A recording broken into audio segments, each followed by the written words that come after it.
Batusonyiwe.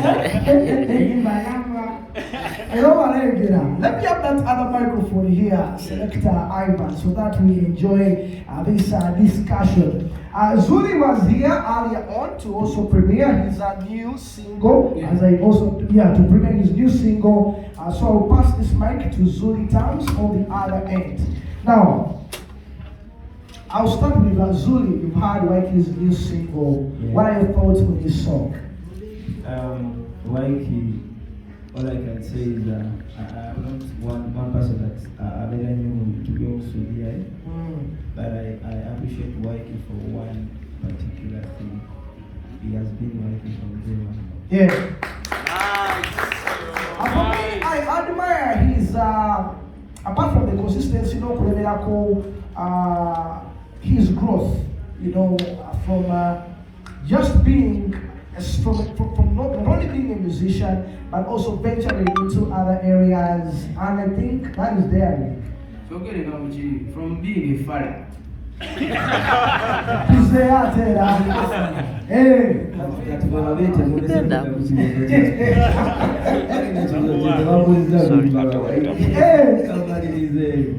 So me, this kind of songs give me the vibes of because me I know Ykee from 2015 actually.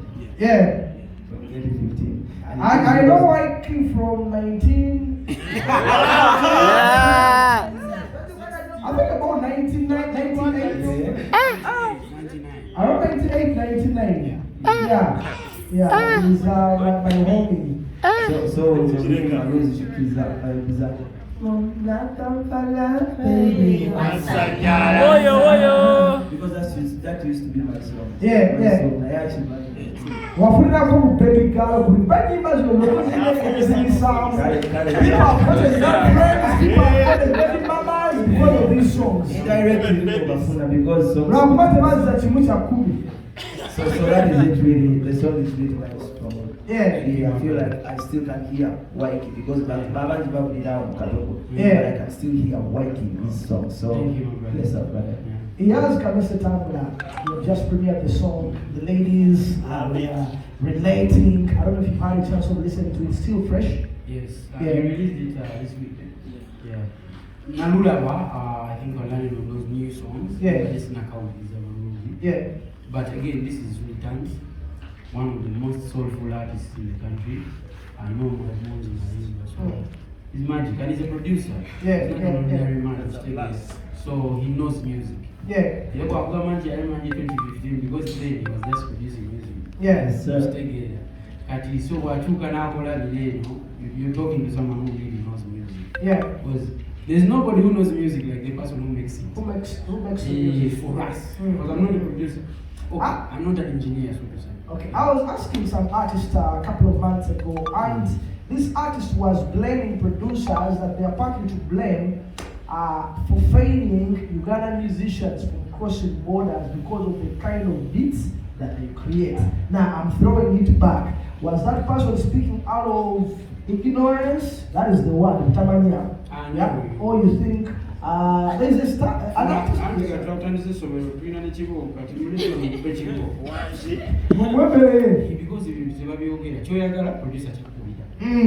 If you don't want the beat that is local, tell him Kubangachi. Yes. So let me understand this. When an artist walks in the studio, the singer or the musician is part and parcel of the entire process. You take a look at you saying what? Yeah, Kati, I'll speak for myself. Simani Balangi music right from the first stage. When man is only band one, I know exactly change Kubi. When man sends a beat you Kubi, that's different. You're forcing me into your creative space. You know who is and which way is that. So chili meeting amoko sometimes. They say na jana mimi na nilitamba zaliwa na kuba beat. Manana instead click 0 Yeah. Hashtag doing it art najaika. Yeah. Chemistry nazaliwa. Some of the biggest songs in Nazivudde mwebe byokusaka sana. Weka kuza all studios organize kuba producible meetings in your journey na muri kulisa no gamba cha uli kukubalira budget wange no kana yo lazima unozikana yo because a lot of those stories I told anybody that the American wa mudeo zidie akuleke nyimba toneza lumili achitamu na ye for me techiva mu mbera mbu tangolera niyo limu wina nokola no mukula maybe because when you might know that what's in now mukasima it even goes to directors as well. Directors. We are going to do more. Children, like a screen up so come college. You know, and then there are people who are actually involved in the scene for the longest time. I think there's really an and almost everything we touch turns into magic. Now I have a young producer. I was in maybe CBA, DNY, amazing talent. Kati ye challenging agambye okukuba abalala wala kyakola ki kyabakuba and that stretches my art as well nimera nange n'okufuukuka okitegeera so nze sirina nnyo kintu ekyo nti ono tankolera just mwezi guno n'ogamba kiraga tulina chemistry ng'abantu let me use English because I was getting a lot of comments from our different international viewers and man, the moment you switch to Ruga Flow, some of us are kept in the dark, and I totally do understand. What is stopping music from breaking barriers? This is a question I've ever asked you sometime back. I don't know whether from during this period there are some things that you found out because. On your end, you even go an extra mile to do music with artists who are from other countries. I think I've also seen that with Zuri, some with Scales, and a couple of others. But in most cases, things just end there to a certain extent. An artist is expecting more, but then what they expect doesn't come as they had thought. Challenge is okay, and this is to my fellow artists. Amazima nti abasajja mwemba mubegendereza omuyimbi yaleeta bino ebintu by'okuyimba kwaya mumumanyi amuyita Asake. How many Nigerian artists came to me? Almost all of them. Yeah. You know why? Because bategedde kino kyakakikola. The challenge here is that we don't move like it. Like a unit? A unit. Yeah. So you move here, there is a spirit of people moving alone, solos. And just sound. If only 5 other artists jump on it, because we drive what they feel is good music.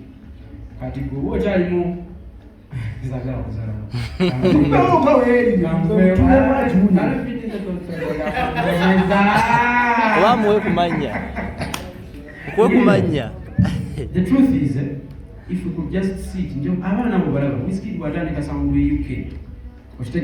That's slow dance all over. And look at the biggest songs as if they were like 3 years ago. Yes, it's that slow dance all over. Alinga R&B, Alinga dance hall. Yeah, at Ykee never did design. Now they've jumped to America. Oh yes. So it's a movement thing. If Ugandans want to go to the next level, you actually have to see and say, kati sound ono mwana yatutwala maazo. Yeah. Buli muyimbi n'amuwukira. Kati gwe kuba muwagizi wa Ykee Benda nga y'omu awagira Fit for Maker, awagira Zuri Tamuzi, DJ Jasmine nani. Bw'otuuka DJ Jasmine beat style emu. Yeah. Ykee Benda style emu. Before you know it, the entire nation is moving in that direction.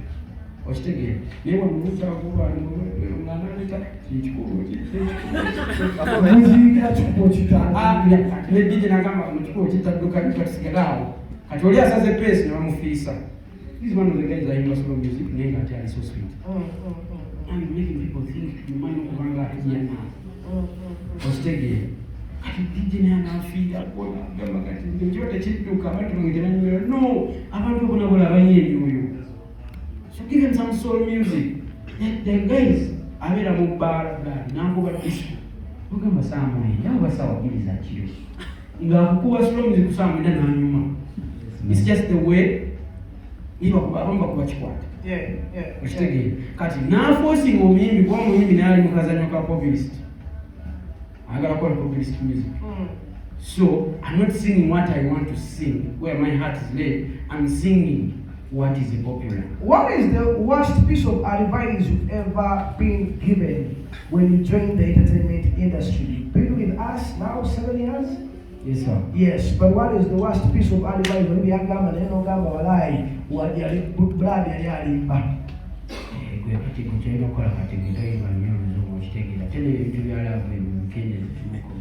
Tumumanyi oyo. Abana bade bagala mwogeza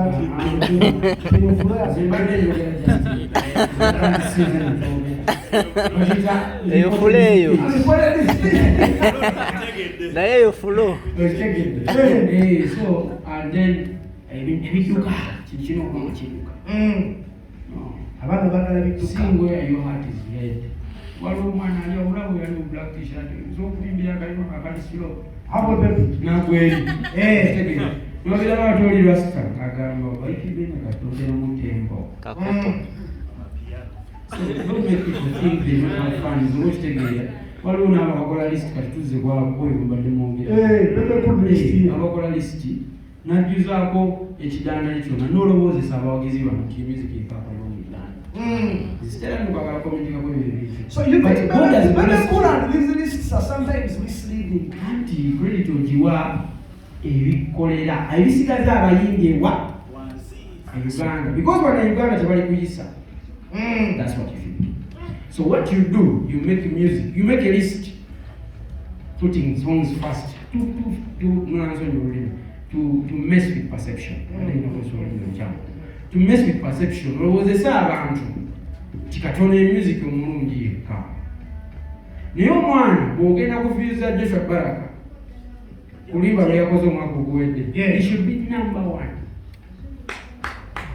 Nice. Because even the streams say that. Yes, sir. Nimba muganda wange. Manya mazima si malungi. Naye tajja byogera because omwana ajja muyitako. Osigera blood tibajja byogera. Abasajja tebagala abaana bafulume kona. Akakube. Abasajja bano abasookawo Simanyi bonna naye mwabo. mulimu abatagala bafulume. Naye sakala mulowooza nti tusumagidde tubalaba. Let me ask you a question before I cross to Zulu. What is stopping this country to have more Kenzos? I've told you one of those things. Is kulowoozesa abantu ne music omulundi want to keep him wanted to keep on I'm not saying movie, but say the things for what they are. Njagala otuule ku show okola list zo. Mwenye Katonda akuba after them before ebyamaanyi. Oyina you driving a momentum. Oba kitegera oba a perception. Tell it for what it is. God has blessed you obanga oyimbye emyaka 2-3. Don't do this. Wakati ng'abantu basitula kuligo kwatwekala mukola ki? Tula musoba gambi katono omwana alina streams buli mwezi mitwalo 3 ye namba emu mu Uganda essaawa eno mumuteekeko amaanyi afulume. Okitegeera ddala oveewaawo ogambe kati ne aliyeni ate ku ttaka yakubye nnyo Ku ground wali call things for what they are because oli omwana streams zeebweru ate okusinze nnyo. Call it what it is. Abantu baleke bagende. I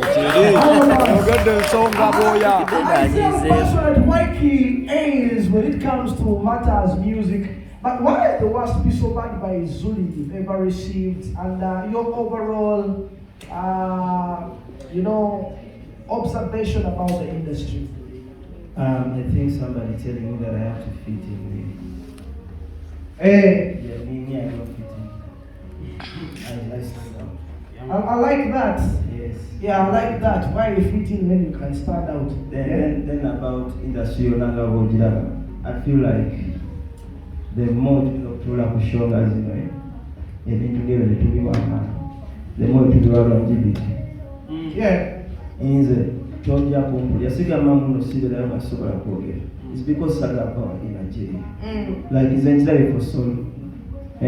Ningamba kati nze ngenda kukola something about it. Sigenda genda ku complain about it. Yeah? So what I did, I realized kati bino kubulya nze gye ndaba nga artist. I realized nti gyova nejja budde n'obeera oyagala otya okuzimba ennyumba tosobola gitandikira waggulu. Olina gitandikira wansi. Okitegeera? So music oyo ne mukola bulabu gatta gwe nafuluma nabo. I had to make sure is a very local but very urban but very seasonal song. Kitegeera nti nno sigenda kulinda bantu nga bakulu baffe abamanyi ekyokukola nze nzirawo mbulirira abatuuse okunzaala ng'otuuse okunzaala nze nzirawo kubuulire. The least I can help you do is to come into your presence and come back. I have such and such an idea. Are you buying it? If you are not buying it, I excuse you. Because at the end of the day, what the fuck are you naye jani zibeera ya muntu omu buli omu nejani ye kubanga nze okubulya katika kubulya trikialist bwena bwena bugitegeere trikialist omuntu bw'otuuka nga mu business olaba mulimu competitors ze. What you do, you attach yourself to that competitor. Do you understand? Bw'oba attachingirako, you mention them by name. Do you understand? Jukira kwendo ina numbers. No matter ekintu kijja kujja buli mwaka. Kati yo trick oyinza okusanga nga knowledge yakozesa to stay relevant. Agenda agita Nze ndira bana yesagala piwa maanyi. You understand? Because in there is solo. Kali nze personally yantama. Kubamu akafaananyi nga Don Jazzy omwani gonagale na Don Jazzy has just sold majority shares of Marvin. Yes. Universal. Olaba abantu be bali mu kukola abasajja.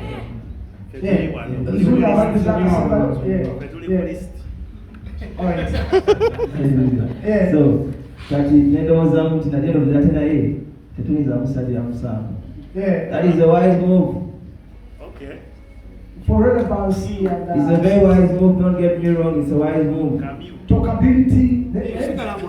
Etegeera kati fenga abagenzi tugamba okay nze sijja kubeeramu abo bagenda okukola ki okubogerako.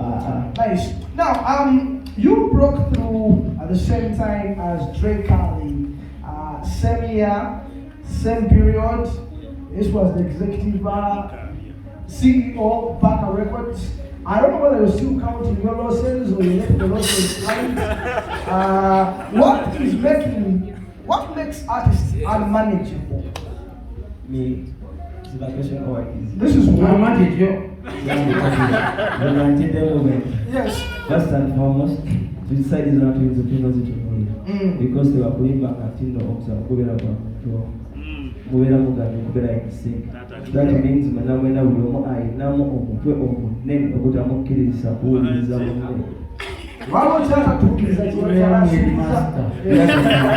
You understand? So, one more let me take it to a level of Waka. Yeah. Phenomena was the Waka. Naif Waka. Yeah. The Divian get a Fugara wing, Mama is a body of just if I don't know what to carry the Oh, no, because they are again. I was taking it again. There is a dose of Montino, period where they go. Mukanyanga. You understand? You may get a piece. As a Chimacola. Period Yaku, because I've managed before. Well, I still do is an artist. They are even label before. Yeah. Period Yaku, we make a certain amount of money. But Mutabuza, but not mass. Not to get a quality. Good to say Jagger. One of our colleagues can say they were. Yeah. So that's when you lost your YouTube channel. Yes. But let's fast forward there. On the mental Who is running Break on his YouTube channel? ayatandika weebya eri yali yakitongole Naye ekitongole kyaliwo n'endongo yakyo. ekitongole weeri omusente lufunayo Awutono butera okujja. nebujja Naye ki ekiremesa abayivu ebiseera ebisinga Uganda zobitambuziza school of thought. Ngenda kuddira. Yes. kati ekiriwo nze tiyinza okubagamba is that as an industry gye buba ne gyebulagayo tugenda tuuka nga this thing is one variable. Yeah. It's inevitable. In Nigeria, they will be talking Baba yakayitawo tebongezebwa. Manyi lwaki? Because they have built systems around this. And again, those systems are only going to propel artists. Okitegeera. The challenge is for markets that are still a bit behind, like ours. Yeah. Lebo n'enfuna mu music ekyali wansi po. Yeah. kati I wish you could mix some English. Meanwhile, the vice president of my school is here. He doesn't even know that I know Ghana. But let me tell you something. I was saying, the Nigerians have a lot of streaming, so the income is much more. Ugandan numbers are still growing. Here what I want to tell our fans here. Please go to the platforms and support musicians on platforms that earn us money. YouTube, Spotify, and Apple Music. Yeah. Top 3. Those ones will pay your artists and they will be both. So but then you know which are how to patch up on these things. The market is still behind, so influencing we are turning the stage. This stage now I'm going to so the influence stage them. So what happens is that this guy is investing 100 million, 120, 200 million. The project is and then you're hoping to get back initial investment after 2 or 3 years. Yeah. That is a bit ridiculous. 200 million in Nigeria is probably recoupable in 1 year and a half. Yeah. With that, the artist is blowing up, they are going to get investments. For an artist in Uganda to get an investment, you must have a big hit that is street. Yeah. So then companies want to jump on that and say, and that's luck. So many artists have good music, but a hit song, like smash hitting up on a farmer, Liberation Black around from Mr. Pepsi collecting. Was it collecting? No, you can answer that wave. You know, wave your money in the black.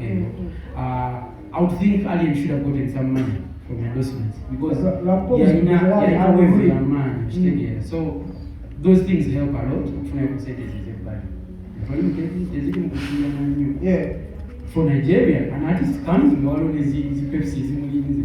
Don't just the artists assigned to Pepsi before they start. Yeah. Bro, it's crazy. Zuli, yes, you lost your YouTube channel, you started another new YouTube channel.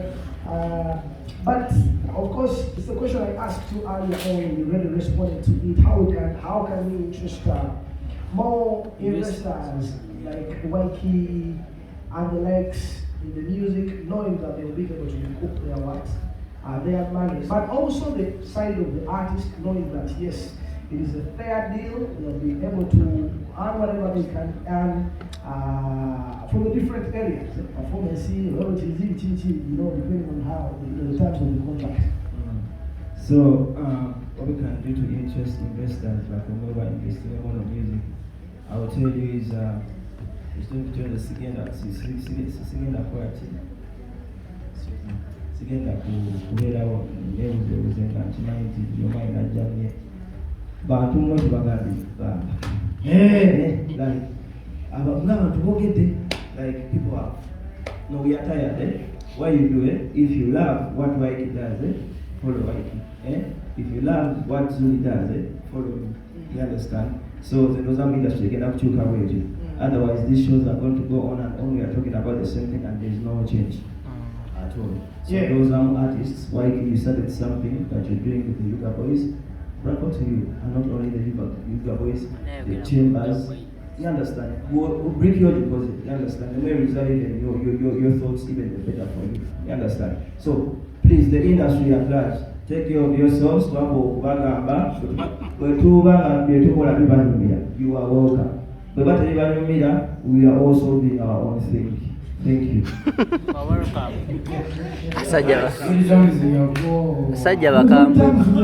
Now, Ykee, where does the federation and these associations come in? There is that money. Was the 5 million released, by the way?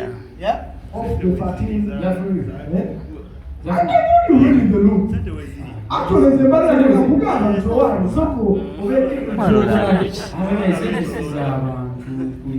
And another was the collateral is the music. Yeah. For the music. Have artists the collateral music? Almost single music. And it should be registered. It should be music afuna. Na music afuna. Yeah, because also government ways Magama katolo lukumi. Mutasa sura. Atubeera tulukozesa ekitundu nga wetukomyawo ezaki ezaffe. Tamugenda maliza bwe namusanyuze up to Yuga Tunes. Sente zimwengezo. Because you say I think unity is somewhat linked to that matrix. Mate simani mwana man but then this somero. No, that's the truth. I'm vice president this somero ali Vice wali the student leader is here. Yes, it's good to see you, Vice So Vice he Western. knows what you're trying to do with Why? student leaders. Hey! What am I saying? But they're busy. Obanda busy what do I get up much? Yeah, the meeting is saying by Tuesday, available. But I support the initiative. I think you're making a mistake not being available. We are now at the tail end of sharing. Stepping aside. Andi katolaba mwana. Nzikyemmanyi ekintu ekyo nakiyingira for the growth of the industry. What is really talking about earlier. Njagala nnyo ebintu ebigamba tukwate kino. Ababasatu fellow artists sorry. Nimbaga mwana kole ekisawo nga kyekimu. Tukikaka baki? Bannayuganda. Abantu oba tukikozese. Of course, the answers are always positive. No matter what how, maybe actually is another thing. And then we.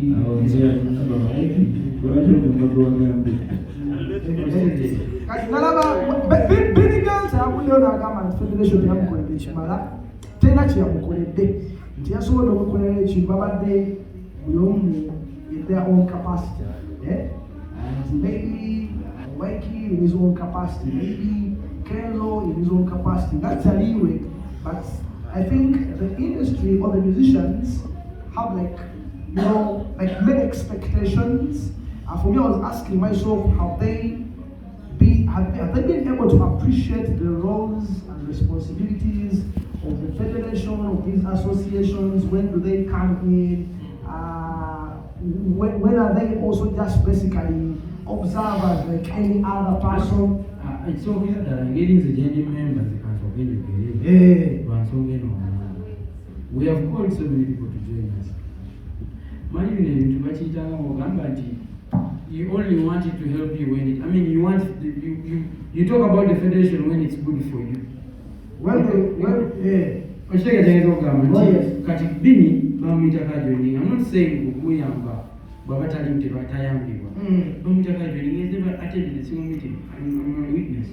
I don't think the interview goes on there. Niye to wali okamba tebikukolera. Mwitubeera mu sapera fine. Tubeera bila nti anything can happen to anyone.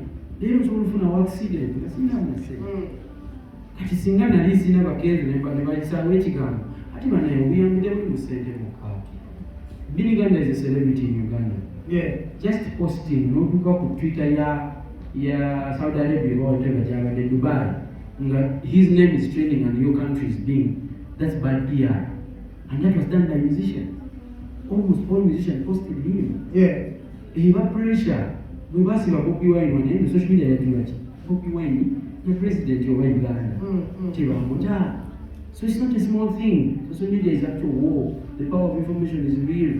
The war of information as well. Yeah. Yeah. So don't complain. You're back home. You're with your family now. That's true. Just spread out. Spread out. Yeah. So have artists, back to my question, have artists been able to appreciate the roles for the associations and federations? Federation did not send it yet. That's why we are that's why we are pushing for its support. Because the meeting in the now, I tell them thinking it has money, yet it doesn't. How can these federations and associations what they are doing, how can that be sustainable as opposed to being reactionary, as opposed to them coming as and when there is politics into play? How can we have something sustainable for the benefit of not only the Ykee Benders of today, but even the Ykee Benders of tomorrow? These associations are very active musicians.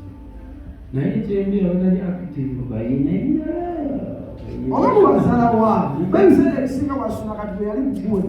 was BPRS, the question was, that was the question which I was hearing.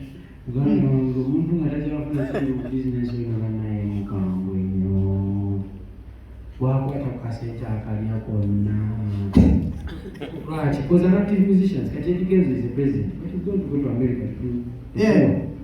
Second, what are the challenges? When I ship in South Africa, so you find that there will be a challenge in leadership, taking impressed with them sometimes.